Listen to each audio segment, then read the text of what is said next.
अगर आपने मेरे चैनल को अब तक सब्सक्राइब नहीं किया है तो इस लाल बटन को दबाकर सब्सक्राइब ज़रूर करें और बगल में इस बेल बटन को ज़रूर दबाएं जिससे कि आपको आगे आने वाले सारे वीडियोस का अपडेट मिलता रहेगा।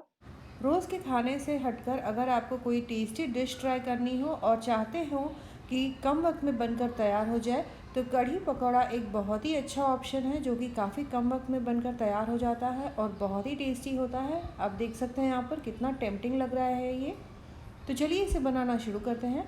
तो यहाँ पर मैंने ले लिया है 1 कप के बराबर बेसन, इसे मिक्सिंग बोल में ले लिया है। इसमें डाल दूँगी नमक स्वाद अनुसार, लाल मिर्च पाउडर डाल दूँगी, यहाँ पर तीखी वाली लाल मिर्च पाउडर मैंने ली है, और डाल दूँगी अजवाइन। सारी चीज़ों को अच्छे से मिक्स कर लें। यहाँ पर मैं पकौड़े सबसे पहले बनाऊँगी, फिर डाल दिया है थोड़ा सा हल्दी पाउडर। सारी चीज़ों को अच्छे से मिक्स कर लेने के बाद थोड़ा थोड़ा पानी डालें इसमें और गाढ़ा घोल बना लें। एक साथ बहुत ज़्यादा पानी डालेंगे तो बेसन के लम्स बन जाएंगे, इसीलिए थोड़ा थोड़ा करके पानी डालें और एकदम गाढ़ा घोल बना लेना है। अब यहाँ पर डाल दूँगी कुछ और चीज़ें, जैसे कि 1 छोटा चम्मच मैंने धनिया ले लिया है, साबुत धनिया जिसे दरदरा कूट लिया है। फिर इसमें डाल दूँगी दरदरा कूटा हुआ अदरक और लहसुन का पेस्ट। सारी चीज़ों को अच्छे से मिक्स कर लें। इसके बाद इसमें मैं डाल दूँगी आधा कप के बराबर बारीक कटा हुआ प्याज। प्याज को मैंने एकदम बारीक काट लिया है। प्याज कढ़ी में पकौड़ों के साथ बहुत ही अच्छे लगते हैं। सारी चीज़ों को अच्छे से मिक्स कर लें। अगर आपको घोल थोड़ा सा ज़्यादा गाढ़ा लगे तो पानी आप इसमें डाल सकते हैं। यहाँ पर ये देखिए घोल काफ़ी ज़्यादा गाढ़ा लग रहा है, तो इसमें मैं 1 टेबल स्पून पानी डालकर अच्छे से मिक्स कर लूँगी। फिर इसमें मैं डाल दूँगी 1 टेबल स्पून के बराबर तेल। अच्छे से मिक्स कर लें। तेल डाल देने से जो पकौड़े हैं बहुत ही अच्छे से फ्लफ़ी और सॉफ्ट बनेंगे।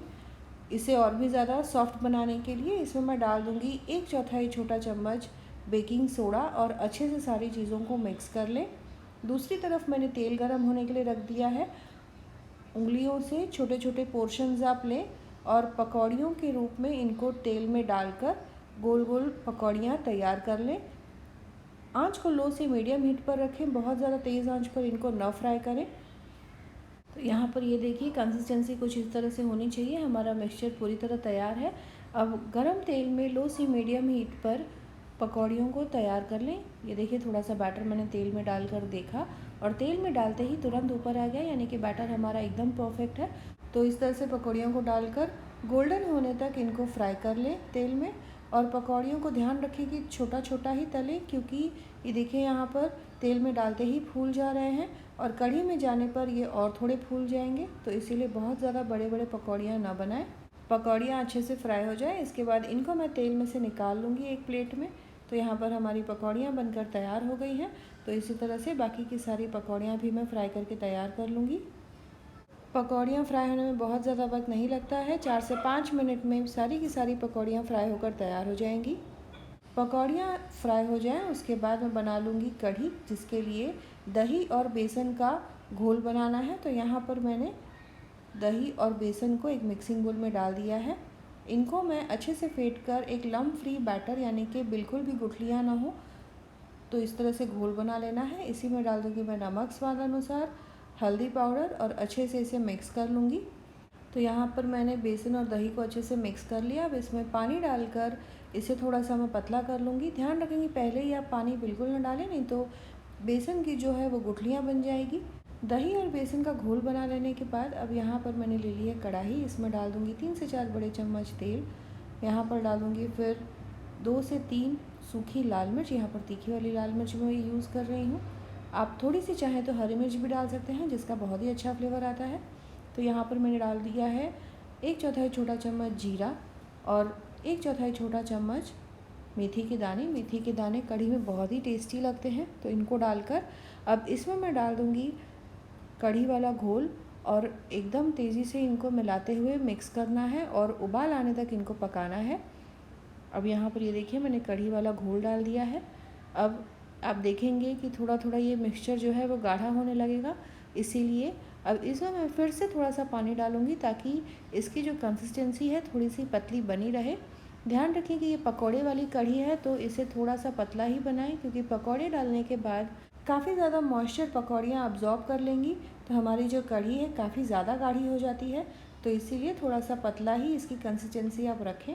तो यहाँ पर ये देखिए 1.5 कप दही और आधा कप बेसन के लिए मैंने करीब 4 ग्लास के बराबर पानी डाला है। अच्छे से इसे मिक्स करके अब तब तक पकाना है जब तक कि इसमें उबाल ना आ जाए। ध्यान रखें कि इस तरह से लगातार चलाना ज़रूरी है, नहीं तो फिर दही जो है वो फट जाएगी और कढ़ी हमारी ख़राब हो जाएगी। इसीलिए लगातार चलाते हुए इसे उबाल आने तक पका लें, जिससे कि इसकी जो कंसिस्टेंसी है वो बनी रहे। और बेसन और दही एक साथ पककर जब तैयार होगा तो हमारी जो कढ़ी है एकदम स्मूथ टेक्सचर वाली बनकर तैयार होगी।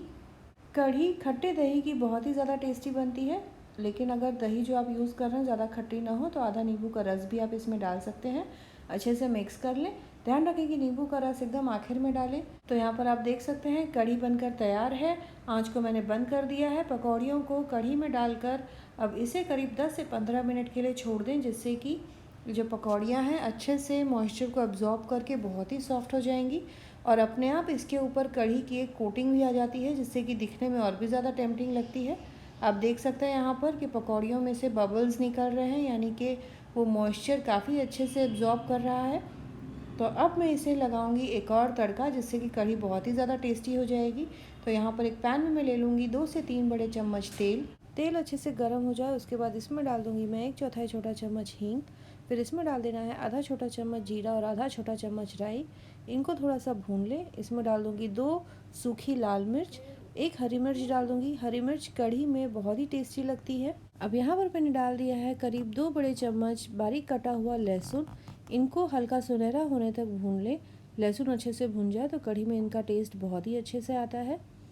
यहाँ पर मैंने हरी मिर्च डाल दी। अब डाल दिया है यहाँ पर कद्दूकस किया हुआ अदरक।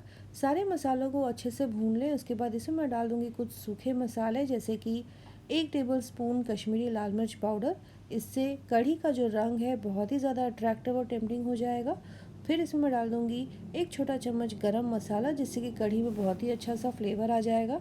सारे मसालों को जब आप डालें तो ध्यान रखें कि आंच बंद हो, नहीं तो ये जो मसाले हैं वो जल जाएंगे तुरंत और फिर इनका टेस्ट उतने अच्छे से कढ़ी में नहीं आएगा। तो अब यहाँ पर हमारा तड़का जो है वो तैयार है। इसे मैं कढ़ी के ऊपर डाल दूँगी और सर्व करते समय अच्छे से मिक्स करके इसे आप परोसें। तो इस तरह से जो फ्रेश तड़का होता है ऊपर से दिया हुआ, इससे दाल या कढ़ी का जो फ्लेवर है और भी ज़्यादा बढ़ जाता है। तो ऊपर से तड़का ज़रूर दें। अब आखिर में ऊपर से बारीक कटे हुए हरे धनिए से गार्निश कर लें। तैयार है गर्मा गर्म कढ़ी पकौड़ा, जिसे आप फुलके के साथ या स्टीम्ड राइस के साथ सर्व करें, सबको बहुत पसंद आएगा। आप इस रेसिपी को ज़रूर ट्राई करें और कमेंट करें अपने एक्सपीरियंस के बारे में। दोस्तों और रिश्तेदारों के साथ भी इस रेसिपी को ज़रूर शेयर करें। मिलते हैं अगले एपिसोड में इसी तरह से एक और नई टेस्टी रेसिपी के साथ। Thanks for watching.